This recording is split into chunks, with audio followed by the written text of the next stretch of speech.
양소영 변호사의 상담소 양담소를 찾아주신 여러분 환영합니다. 양소영입니다. 2015년 A씨는 자신의 집에서 다시 보기 링크 사이트를 개설했습니다. 여기에 해외 동영상 공유 사이트에 올라온 영화, 드라마, 예능 등 영상 웹페이지 주소를 링크했습니다. 인터넷상 위치 정보를 담은 링크는 클릭하면 해당 웹페이지로 갈 수 있게 해주는데요. A씨처럼 이렇게 불법 동영상이 포함된 홈페이지로 이동하는 이 링크만 제공한 행위, 이 자체도 처벌될 수 있을까요? 법무법인 승인 양소영 변호사입니다. 네, A씨는 웹페이지 주소를 450회에 걸쳐 링크를 했군요. 그래서 저작권자들의 공중송신권 침해 행위를 방조했다. 그러니까 본인이 직접 한 건 아니니까. 그렇지만 이런 침해 행위를 링크를 게시했기 때문에 방조한 것이다. 네, 이런 혐의로 재판에 넘겨졌습니다. 그동안 대법원 판례는 위치 정보에 불과한 인터넷 주소를 링크하는 것만으로는 방조한 것으로 볼 수 없다는 것이었는데요. 그래서 이 사건은 1심과 2심 모두 무죄가 됐었습니다.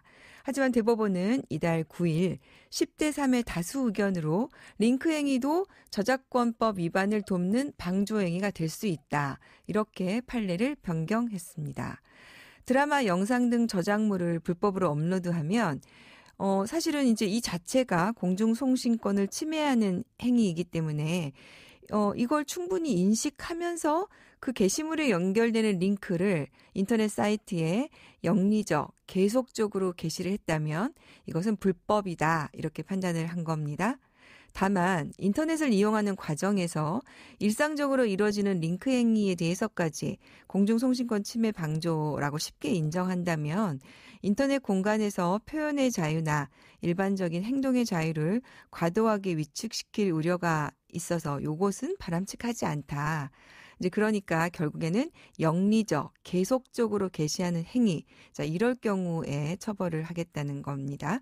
그동안 저작권 침해 게시물 링크 공유를 처벌하지 않던 판례가 변경됐습니다. 자, 불법 영상 업로드는 물론 관련 링크 올리는 것도 처벌받을 수 있다는 거, 특히 계속적으로 한 경우에는 이런 경우에 영리적으로도 판단될 수 있고요. 이 자체가 처벌될 수 있는 행위니까 앞으로 조심하셔야 되겠습니다. 화나고 답답하고 억울한 당신의 법률 고민 함께 풀어볼게요. 최지연 변호사님과 오늘 함께 하겠습니다. 변호사 안녕하세요. 안녕하세요. 변호사님은 이혼 전문 변호사이시죠? 네. 어떤가요? 변호사님은 결혼하시기 전에 네. 전문 변호사시니까 배우자 네. 어떤 점 제일 중요하게 보셨습니까? 저는 배우자의 성격을 제일 많이 봤습니다. 네, 잘 네. 보신 거겠죠? 네. 네. 오늘 그 사연과 좀 관련돼서 한번 여쭤봤는데요. 네네. 자, 준비된 사연 만나보고 자세한 얘기 나눠볼게요. 남편과는 3년 연애 끝에 결혼을 했습니다. 3년의 연애 기간이 있었기 때문에 저는 남편에 대해 많은 걸 안다고 생각했죠. 그런데 얼마 전 남편의 끔찍한 과거를 알게 됐습니다. 남편의 고등학교 동창들을 초대해서 집들이를 했는데요. 남편 친구들의 이야기를 통해서 남편이 학창시절 학교폭력과 성범죄 가해자였고 소년원까지 다녀왔다는 사실을 알게 됐습니다. 3년이나 연애를 하면서도 이 사실을 모르고 결혼을 한 게 너무 억울했고 성범죄 전력이 있는 남자와 결혼 생활을 유지할 수 있을지 자신이 없어졌습니다. 이 결혼을 취소할 수 있을까요? 사실 연애 기간이 어느 정도건 또 이제 데이트할 때 모든 것을 다 투명하게 오픈을 할 수는 없으니까 이런 문제가 사실은 심심치 않게 있을 수 있는데요. 특히나 이제 남편의 경우에는 본인의 이런 전과 경력에 대해서 뭐 이제 사귈 때 얘기한다는 것이 아마 되게 어려웠을 것 같고 그래서 결국에는 이제 속이고 결혼에까지 이르게 된 것 같습니다. 이에 대해서 사실 배우자가 알게 됐을 때는 좀 충격이 클 수 있을 것 같아요. 이게 이제 연애 때 이 얘기를 했으면 그 당시에 고민을 하고 사귈지 말지 결정할 수 있었을 텐데 그 기회를 어쨌든 뺏긴 거 아니겠습니까? 그래서 이제 결혼을 취소할 수 있는지까지 문의를 주셨습니다. 최지연 변호사님 어떤가요? 이 경우에 혼인을 취소할 수 있는 사유가 될 수 있을까요? 네, 혼인 취소가 가능할 것 같습니다.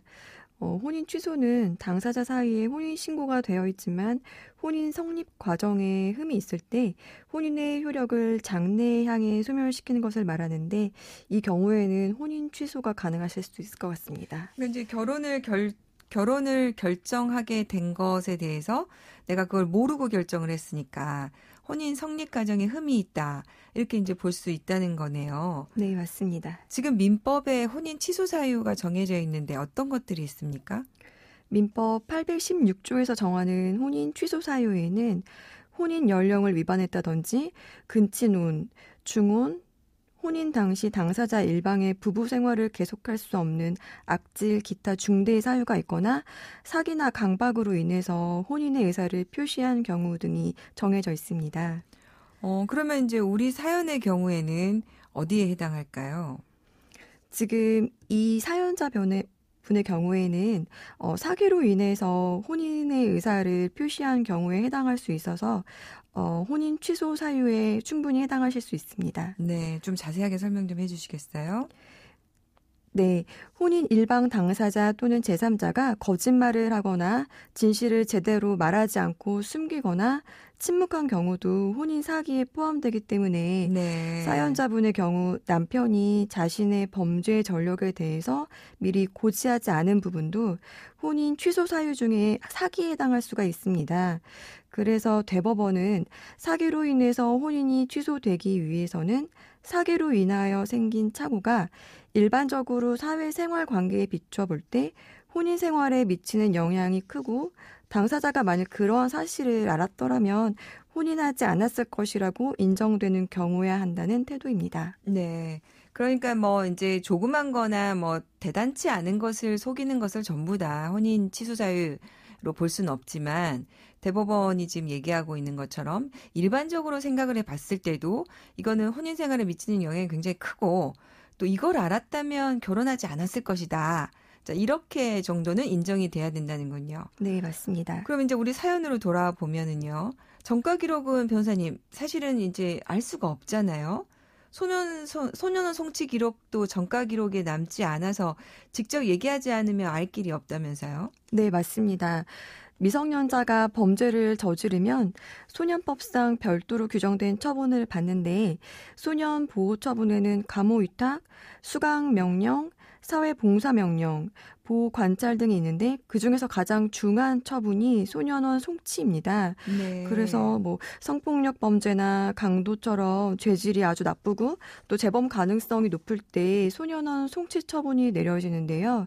이 소년원은 법무부 범죄예방정책국 관할의 교육기관이어서 이 소년원 과거는 전과 기록에 남지 않고 또 취업하거나 뭐 입대할 때 있어서도 결격 사유가 되지 않습니다. 그래서 이렇게 전과 기록이 남지 않기 때문에 남편이 이걸 직접 우리 사연자에게 말해주기 전까지는 사연자가 이를 알아낼 방법이 전혀 없습니다. 네. 예, 그래서 사연자가 남편의 성범죄 전력을 뭐 미리 알았다면 애초부터 결혼을 결심하지 않았을 가능성이 크기 때문에 이 경우에 있어서는 이제 혼인 취소 사유에 해당할 수 있다고 보여집니다. 그러니까 사실 이제 학교 폭력이나 성범죄 가해자였다고 해도 사실 이제 그 범죄 중대성, 뭐 어느 정도 심한지에 대해서 이제 약하게 처벌이 된 약한 행위임에도 뭐 처벌이 된 경우도 있을 수 있겠죠. 그런데 지금 우리 변호사님 말씀을 들어보니까 소년원 송치라면은 상당히 죄질이 나쁘고 재범 가능성이 있는 정도의 행위였을 것이다. 이렇게 보기 때문에 이걸 숨긴 거는 혼인 취소 사유로도 볼 수 있지 않느냐. 이렇게 지금 결론을 내릴 수가 있겠네요. 네, 맞습니다. 네. 그러면은 이 경우에 만약에 정말로 혼인 취소를 하고 싶다면 이게 제척 기간이 있지 않습니까, 변호사님? 네, 맞습니다. 그 혼인 취소에는 제척 기간이라는 게 있는데 혼인 취소 사유에 따라서 제척 기간 제한을 받는데요. 우리 사연자분의 경우에는 이제 사기로 인한 혼인 취소 소송을 하셔야 되기 때문에 사기를 안 날로부터 3개월을 경과하면 혼인 취소를 청구하지 못하기 때문에 좀 빨리 서두르셔야겠습니다. 네. 제척 기간이라는 것은 그 기간이 지나면 아예 소송을 할 수 없는 것이기 때문에 중단도 안 되니까 3개월 그 기간이 굉장히 짧아요. 네, 매우 짧습니다. 결국에는 빨리 이제 어쨌든 결정을 좀 서두르셔야 될 것 같은데요. 그럼 만약에 그렇게 해서 혼인 취소가 되면 혼인 신고 사실이 없어집니까? 그렇지는 않습니다. 그래서 혼인 취소를 한다고 해도 장래를 향해 이제 혼인의 효력이 없어지도록 하는 것이기 때문에 혼인관계 증명서에는 혼인 취소 이력이 남습니다. 그래서 네. 혼인 취소를 한다고 내가 미혼일 때랑 똑같아진다 이렇게 생각을 하시면 안 되겠습니다. 그래서 그만큼 혼인 신고는 좀 신중히 하셔야 할 부분이라고 생각합니다. 네. 아무래도 이제 취소라는 것은 장래 향해서 그 효력이 소멸되는 거니까 그 전의 행위까지 그 무효가 되는 것은 아니라서 더군다나 또 혼인관계 증명서에 이게 이제 기재가 되니까 이 부분에 대해서는 좀 유의하셔야 되고 사실 그래서 요새는 이제 혼인신고를 좀 미루면서 신중히 하시는 분들이 많아진 것 같기는 합니다. 자, 사연자의 경우에 혼인을 취소한다고 해도 억울한 부분이 좀 있을 것 같은데요. 이 경우에 위자료 청구가 가능할까요? 네, 위자료 청구가 가능할 것 같습니다. 사연자분의 경우에는 남편의 이런 범죄 전과나 이런 것들을 알았더라면 혼인까지 이르지 않았을 것이 좀 너무 명확하기 때문에 남편에 대해서 정신적 손해에 대한 위자료 청구뿐만 아니라 재산 분할 청구도 하실 수 있습니다. 그 부분에 대해서 그 지난 기간에 대해서 재산 문제가 발생이 됐다면 재산 분할도 청구를 할 수 있겠군요. 네, 맞습니다. 네. 오늘 좀 안타까운 사연 만나봤는데요. 최지원 변호사님, 자세한 설명 감사합니다. 네, 감사합니다. 양소영 변호사의 상담소 양담소는 내일 또 문을 엽니다. 끝곡 이수영의 찬바람이 불면 들려드릴게요. 양소영이었습니다.